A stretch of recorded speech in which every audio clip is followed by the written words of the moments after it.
السلام علیکم۔ Daily golf Urdu میں خوش آمدید۔ امارات نے سیاحتی اور وزٹ ویزے کی آن لائن توسیع کی سہولت دے دی۔ متحدہ عرب امارات نے سیاحتی اور وزٹ ویزے کی آن لائن توسیع کی سہولت دے دی۔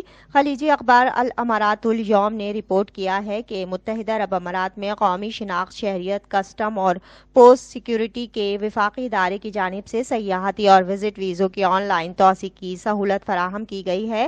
اس حوالے سے اپنے ایک بیان میں ادارے نے کہا ہے کہ موبائل فون ایپ اور ادارے کی ویب سائٹ کے ذریعے وزٹ، سیاحت یا کسی اور قسم کے ویزے میں توسیع کرائی جا سکتی ہے۔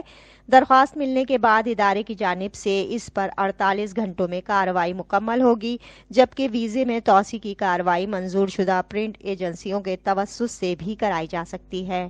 بتایا گیا ہے کہ ویزے میں توسیع کی کارروائی کی درخواست دینے کے لیے سب سے پہلے اسمارٹ سروس سسٹم میں پرسنل اکاؤنٹ کھولا جائے گا، پھر ویزے میں توسیع کی درخواست اور سروس کے لیے مطلوبہ دستاویزات منسلک کی جائیں۔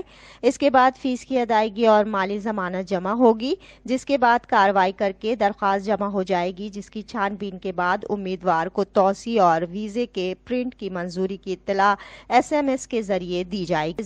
وفاقی ادارے سے معلوم ہوا ہے کہ ویزے میں توسیع کی مدت کا دار و مدار ویزے کی نوعیت اور توسیع کی درخواست پر ہوگا۔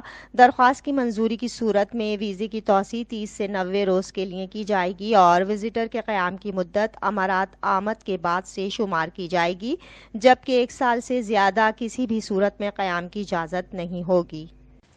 اب تک کے لیے اتنا ہی۔ اگلے بلیٹن تک کے لیے خدا حافظ۔